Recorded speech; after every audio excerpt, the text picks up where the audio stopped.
Hello friends, நம்ம இன்றைக்கி வந்து த்ரெட் இல்லாமல் நெக்கு த்ரெட் பைப்பிங் மாதிரியே இருக்கிற மாதிரி நம்ம கொடுக்க போகிறோம். அதுக்கு நான் வந்து ஒரு பிட்டு எடுத்து ரவுண்ட் நெக் வர மாதிரி வெட்டி எடுத்துக்க போகிறேன்.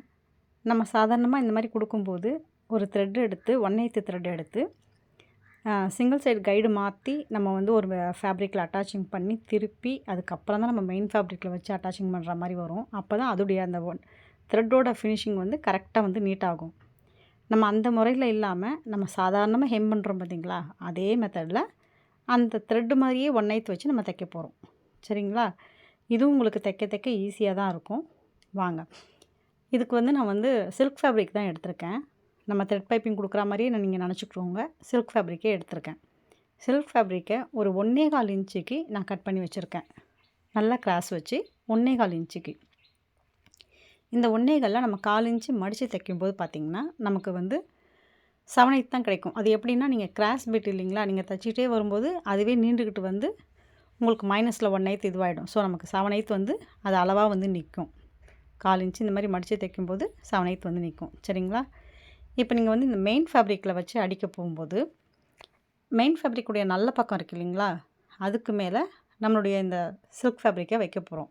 அதாவது பைப்பிங் பிட்டு அதை வந்து நம்ம வைக்க போகிறோம். வச்சு அட்டாச்சிங் பண்ணும்போது 1/4 இன்ச்சு தான் நீங்கள் வந்து அட்டாச்சிங்கில் பிடிக்கணும். அதாவது ஒரு கைடு அளவு அப்படி வச்சுக்கோங்க.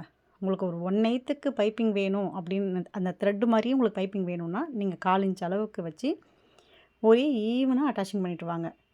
எந்த இடத்துலையுமே கூட்டவோ குறைக்கவோ செய்யாதீங்க. நீங்கள் கூட்டுறதுனால என்ன ஆகும்னா, நம்ம 7/8 வைக்கிற பிட்டு 1/4 இன்ச்சு போனால் மீதி 1/2 இன்ச்சு இருக்கும்.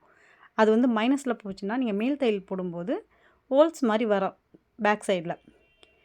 அதே நீங்கள் குறைச்சி வச்சிங்கன்னா நம்ம அந்த 1/8 வந்து அழகாக மடிக்க வராது. சரிங்களா? அந்த திக்னஸ் கம்மியாயிடும். அதுக்காக தான் ஒரே ஈவனாக நீங்கள் கைடளவு பிடிச்சிங்கன்னா அந்த கைடளவு அப்படியே ஃபாலோ பண்ணிகிட்டே வந்துடுங்க. ரெண்டாவது, நம்ம நார்மலாக இந்த ஷேப்புக்கெலாம் என்ன பண்ணுவோன்னா, அர்க்காத்து போட்டு அதுக்கு மேல் தையல் போட்டு திருப்புவோம். இந்த மாதிரி நீங்கள் பைப்பிங் கொடுக்கும்போது அதெல்லாம் செய்யணும்னு அவசியம் இல்லை. நம்மளுடைய பிசரை வந்து உள்பக்கம் வரா மாதிரி பார்த்து, அந்த சில்க் ஃபேப்ரிக் இருக்கு இல்லைங்களா, அந்த பக்கமாக வரா மாதிரி பார்த்து நல்லா கீறி விட்டுக்கோங்க. கீறிட்டு இப்போ பார்த்திங்கன்னா எல்லாமே சில்க் பக்கம் இருக்கும். நீங்கள் அந்த சில்க் ஃபேப்ரிக்கில் நமக்கு என்ன அளவு தேவையோ, அதாவது 1/8 தான் 1/4 இன்ச்சு பிடிச்சிங்கன்னா உங்களுக்கு கிடைக்கும். அந்த மாதிரி ஃபோல்டு பண்ணி அப்படியே மெயின் ஃபேப்ரிக்கில் அந்த ஓரத்தையில் போடுங்க. நான் சொல்கிறது உங்களுக்கு புரியுதுங்களா? இங்கே பாருங்கள், அந்த பக்கம் திருப்பிக்கிறோம். திருப்பி அப்படியே ஃபோல்டு பண்ணுறோம். அதாவது 1/8 அந்த நூல் மாதிரியே நீங்கள் மனசில் நினச்சிக்கிட்டு அந்த வித்த அளவுக்கே நீங்கள் ஃபோல்டிங் பண்ணி அப்படியே ஒரு ஓரத்தையில் மெயின் ஃபேப்ரிக்கில் போடுறீங்க. இப்போ இது பார்க்கும்போது என்ன ஆகும்னா, திக்னஸ் இருக்குது இல்லைங்களா, 1/4 இன்ச்சை நம்ம வந்து 1/8 தான் மாற்றிருக்கோம். அப்போ திக்னஸ் கிடைக்கும். அது பார்க்குறதுக்கு நம்ம த்ரெட்டு உள்ளுக்குள்ளே கொடுத்தா மாதிரியே தெரியும் பார்க்குறதுக்கு. சரிங்களா? இது வந்து எல்லோரும் இந்த மாதிரி த்ரெட் பைப்பிங் வச்சு தைக்க சொல்லி கொடுக்க மாட்டாங்க. கொஞ்சம் காஸ்ட்லியாக ப்ளவுஸுக்கு இந்த மாதிரி தான் தைக்க கொடுப்பாங்க. ஏன்னா நீட்டாக இருக்கணும் ஃபினிஷிங் அப்படின்றதால. இதையே நீங்கள் வந்து சாதாரணமாக இருக்கிறவங்களுக்கும் நீங்கள் தைச்சி கொடுத்தீங்கன்னா அது பார்க்குறதுக்கு ரொம்ப அழகாக இருக்கும். இதுக்கு நீங்கள் எக்ஸ்ட்ரா காசு கேட்டால் கூட அவங்க வந்து சந்தோஷமாக கொடுப்பாங்க.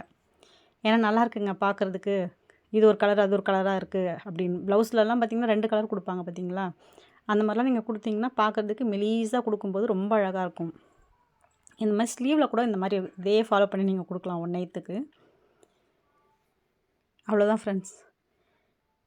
பாருங்கள், இப்போ திருப்பி பார்த்திங்கனாலும் அதோடைய ஃபினிஷிங் எப்படி இருக்குன்னு பாருங்கள். நீங்கள் ஒரே ஈவன் வச்சா மட்டும்தான் நீங்கள் மேலே பார்க்கும்போது வந்து 1/8 ஃபினிஷிங்கும் கிடைக்கும். டவுனில் திருப்பி பார்க்கும்போது அதோடைய அந்த ஒரே ஈவனாக இருக்கும். இதுக்கு நீங்கள் வந்து டவுன்லலாம் ஹெம் பண்ணணுன்னு அவசியமே கிடையாது. ஏன்னா பார்த்திங்கனாலே தெரியும், ஒரே ஈவனாக நீங்கள் 1/8 தையல் போடுறதால 1/8 தான் உங்களுக்கு விசிபிளாக இருக்கும். சரிங்களா? இந்த வீடியோ உங்களுக்கு பிடிச்சிருந்தா ஷேர் பண்ணுங்கள், கமெண்ட்ஸ் பண்ணுங்கள், லைக் பண்ணுங்கள். Thank you friends.